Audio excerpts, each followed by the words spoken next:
السلام عليكم ورحمة الله وبركاته. ازيكم عاملين ايه؟ يا رب تكونوا بألف خير. جبت لكم كده النهارده ريفيو عن جهاز البيد الرول ده. تعالوا كده نشوف هي عملته ازاي ونشوف ايه الجهاز ده وعبارة عن ايه وطعم البيض فيه حلو ولا لا. الجهاز بيجي في كرتونة بالشكل ده كده زي ما انتوا شايفين. هو عامل زي السخان كده صغير ومعاه الفرشة دي عشان لما تيجوا تغسلوها، ومعاه كمان العصاية بتاعته دي. اول حاجة هنا هعملها حطيت بخة من الزيت، وهحط بقى الفيشة بتاعته تسخن. واول ما ينور كده بالاحمر، معايا هنا بقى شويه لانشون على شويه حركات صغيره كده. انا دلعت البيض بتاعي غيرها خالص.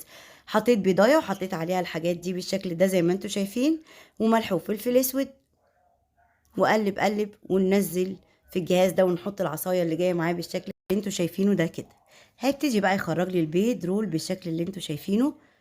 جهاز حلو قوي قوي، ينفع للاطفال اللي مش بتحب البيض وينفع للعزومات.